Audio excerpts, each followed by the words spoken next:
केरला के राज्यपाल श्री आरिफ मोहम्मद खान, मुख्यमंत्री श्रीमान पिनाराई विजयन जी, राज्य मंत्री मेरे साथ श्री वी मुरलीधरन जी, इसरो परिवार के सभी सदस्यगण, नमस्कार। मैं अपनी बात शुरू करूं इससे पहले मैं आप सबसे आग्रह करूंगा कि हमारे इन 4 साहसिक साथियों के सम्मान में हम सब स्टैंडिंग ओवेशन दे करके तालियों से उनको सम्मानित करें।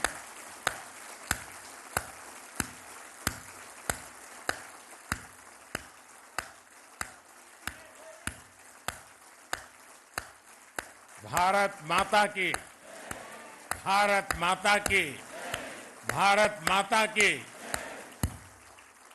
बहुत बहुत धन्यवाद।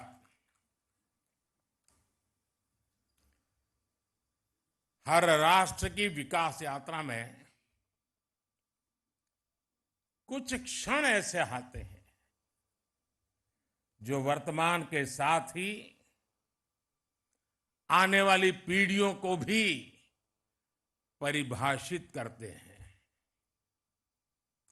आज भारत के लिए ये ऐसा ही क्षण है। हमारी आज की जनरेशन बहुत सौभाग्यशाली है जिसको जल, थल, नभ और अंतरिक्ष में ऐतिहासिक कामों का यश मिल रहा है। कुछ समय पहले मैंने अयोध्या में कहा था कि ये नए काल चक्र की शुरुआत है। इस नए काल क्षेत्र में ग्लोबल ऑर्डर में भारत अपना स्पेस लगातार बड़ा बना रहा है और ये हमारे स्पेस प्रोग्राम में भी साफ साफ दिखाई दे रहा है। साथियों, पिछले वर्ष भारत वो पहला देश बना जिसने चंद्रमा के साउथ पोल पर तिरंगा फहराया।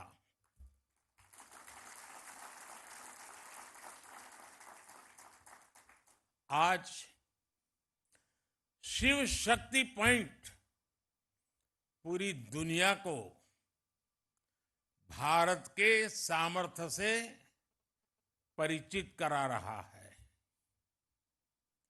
अब विक्रम साराभाई स्पेस सेंटर में हम सभी एक और ऐतिहासिक सफर के साक्षी बन रहे हैं। अब से कुछ देर पहले देश पहली बार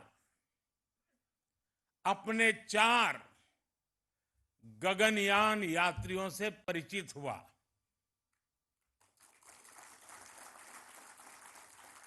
ये सिर्फ 4 नाम और 4 इंसान नहीं है, ये 140 करोड़ एस्पिरेशंस को स्पेस में ले जाने वाली 4 शक्तियां हैं।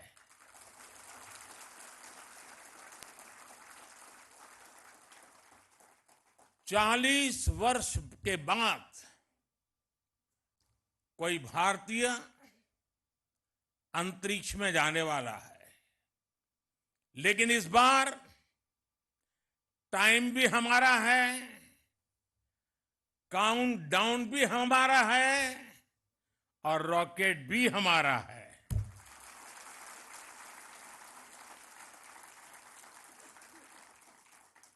मुझे खुशी है कि आज इन एस्ट्रोनॉट से मिलने उनसे बातचीत करने और उन्हें देश के सामने प्रस्तुत करने का सौभाग्य मुझे मिला। मैं इन साथियों को पूरे देश की तरफ से बहुत बहुत बधाई देता हूं, बहुत बहुत शुभकामनाएं देता हूं। 21वीं सदी के भारत की सफलता में आज आपका नाम भी जुड़ गया है। आप आज के भारत का विश्वास है। आप आज के भारत का शौर्य है, साहस है, अनुशासन है। आप भारत का गौरव बढ़ाने के लिए, अंतरिक्ष में तिरंगा लहराने के लिए पिछले कई वर्षों से दिन रात परिश्रम कर रहे हैं। आप भारत की उस अमृत पीढ़ी के प्रतिनिधि हैं जो चुनौतियों को चुनौती देने का जज्बा रखती है। आपके कड़े ट्रेनिंग मॉड्यूल में योग का एक बड़ा रोल है। इस मिशन में हेल्दी माइंड और हेल्दी बॉडी और इन दोनों का तालमेल होना बहुत जरूरी है। आप ऐसे ही जुटे रहिए, डटे रहिए। देश का आशीर्वाद आपके साथ है, देश की शुभकामनाएं आपके साथ है।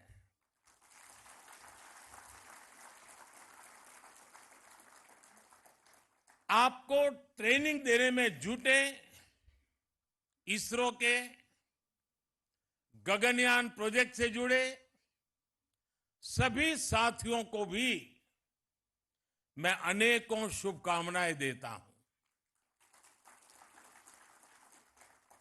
लेकिन इसके साथ साथ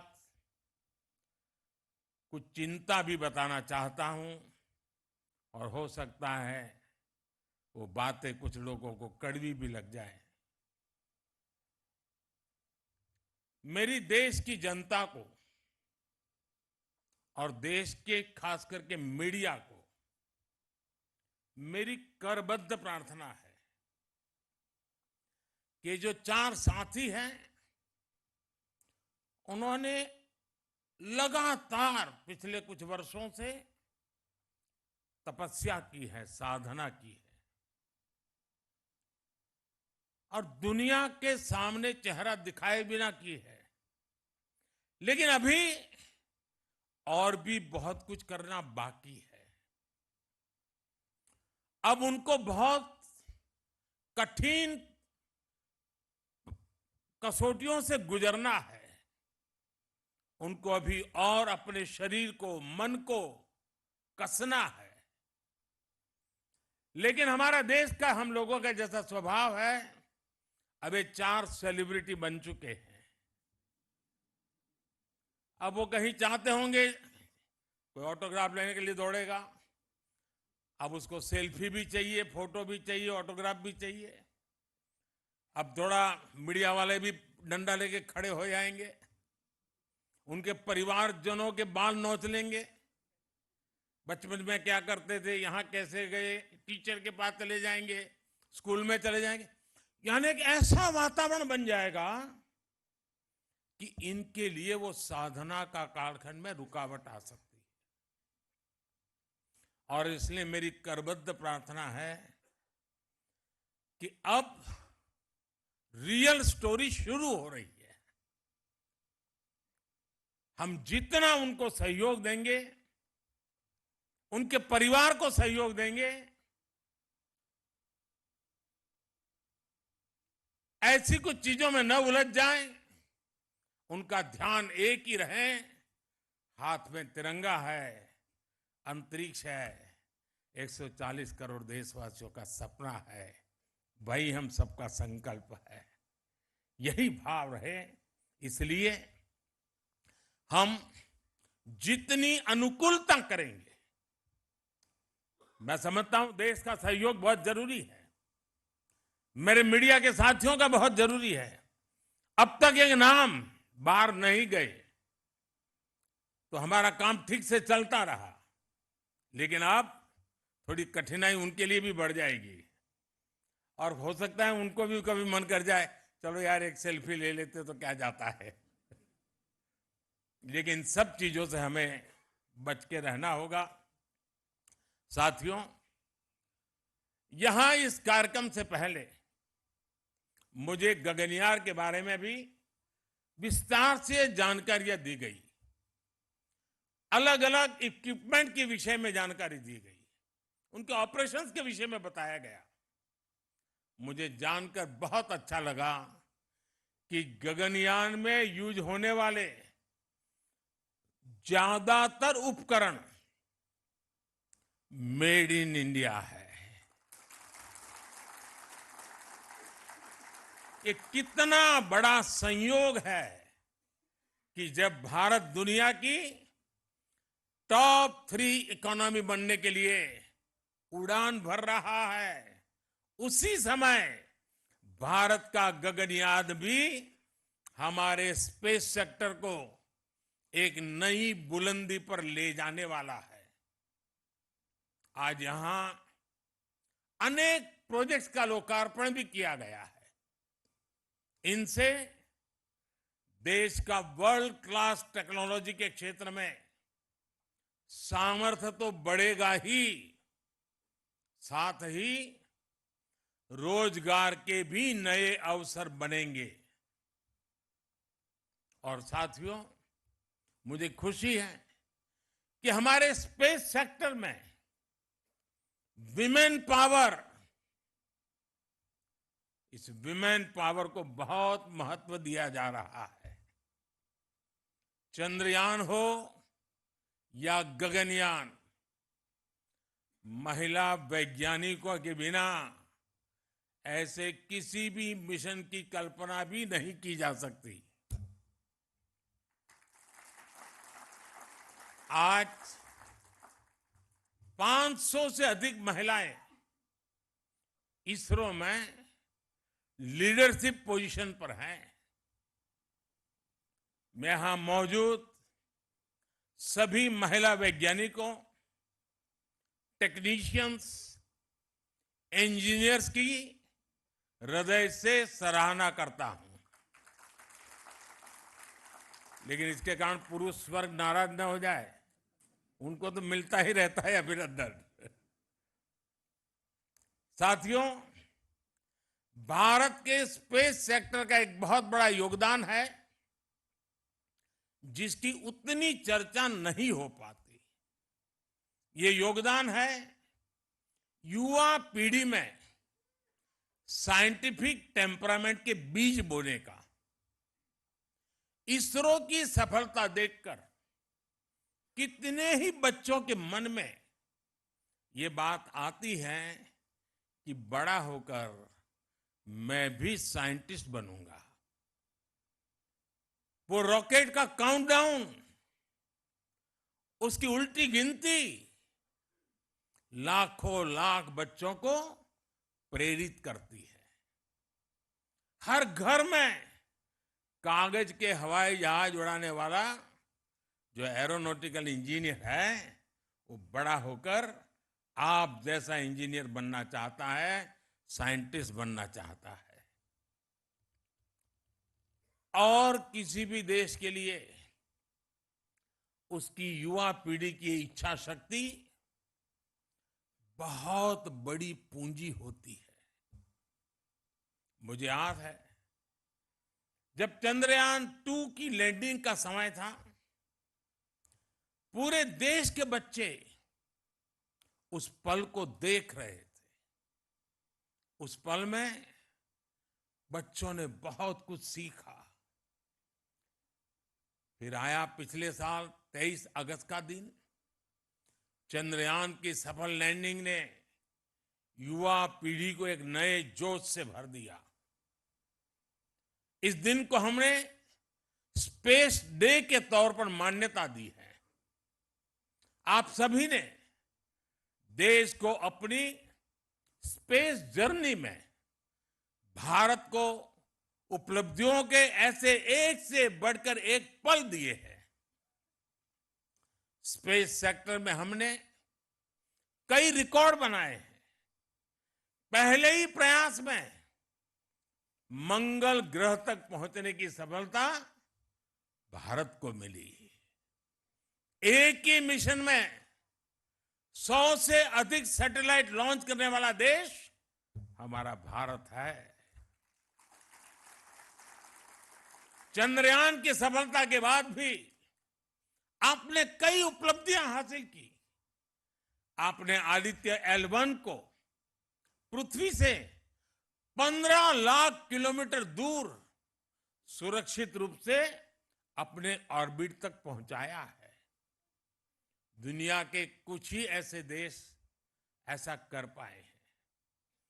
2024 को शुरू हुए अभी कुछ हफ्ते ही हुए हैं। इतने कम समय में ही आपने एक्सपोसैट और इनसेट 3DS जैसी सफलता हासिल की है। साथियों, आप सभी मिलकर भविष्य के लिए नई संभावनाओं के द्वार खोल रहे हैं। अनुमान है कि आने वाले 10 वर्षों में भारत की स्पेस इकोनॉमी 5 गुना बढ़कर $44 बिलियन तक पहुंच जाएगी। स्पेस के क्षेत्र में भारत एक बहुत बड़ा ग्लोबल कॉमर्शियल हब बनने जा रहा है। आने वाले कुछ वर्षों में हम चंद्रमा पर एक बार फिर जाएंगे।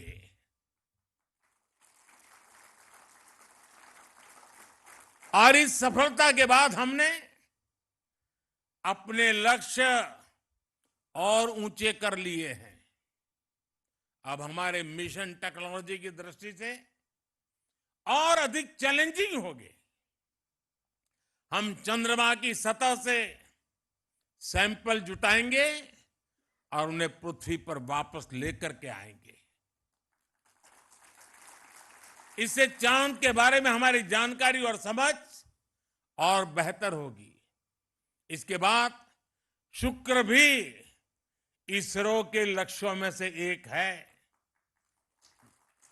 2035 तक अंतरिक्ष में भारत का अपना स्पेस स्टेशन होगा, जो हमें स्पेस के अज्ञात विस्तार को जानने में मदद करेगा। इतना ही नहीं, इसी अमृतकाल में भारत का एस्ट्रोनॉट भारत के अपने रॉकेट से चंद्रमा पर भी उतरकर दिखाएगा। साथियों, 21वीं सदी का भारत, विकसित होता हुआ भारत आज दुनिया को अपने सामर्थ्य से चौंका रहा है। पिछले 10 वर्षों में हमने लगभग 400 सैटेलाइट्स को लॉन्च किया है, जबकि इससे पहले के 10 वर्षों में मात्र 33 सैटेलाइट लॉन्च किए गए थे। 10 वर्ष पहले पूरे देश में मुश्किल से 1 या 2 स्टार्टअप थे। आज इनकी संख्या 200 पार हो चुकी है।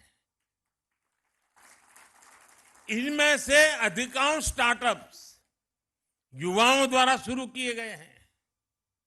आज इनमें से कुछ लोग हमारे बीच भी मौजूद है। मैं उनके विजन उनके टैलेंट और उनकी उद्यमता की सराहना करता हूं।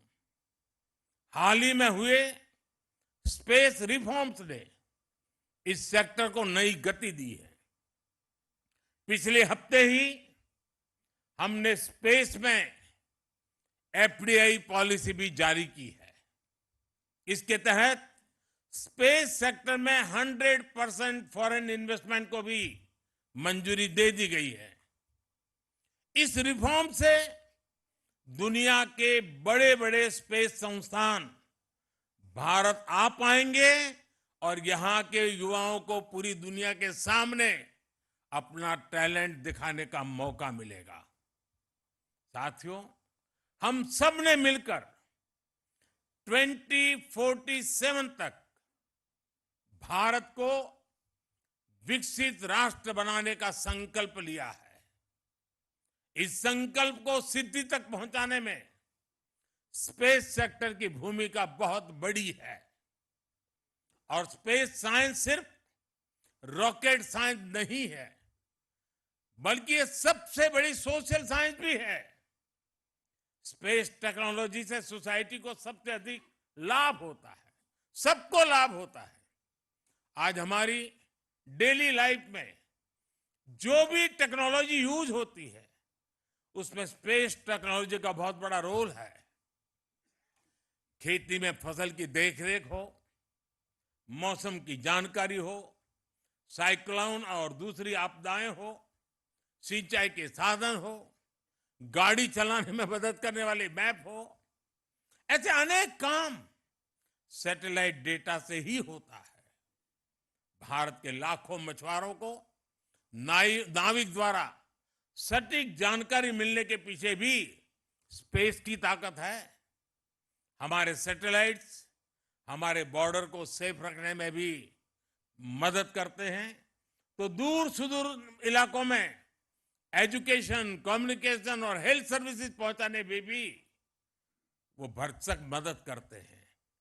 इसलिए विकसित भारत के निर्माण में आप सभी की, इसरो की, पूरे स्पेस सेक्टर की बहुत बड़ी भूमिका है। मैं एक बार फिर आप सभी को अनेक अनेक शुभकामनाएं देता हूं। टीम गगनयान को विशेष रूप से 140 करोड़ देशवासियों की तरफ से शुभकामनाएं देता हूं। फिर एक बार आप सबको शुभकामनाएं देते हुए बहुत बहुत धन्यवाद।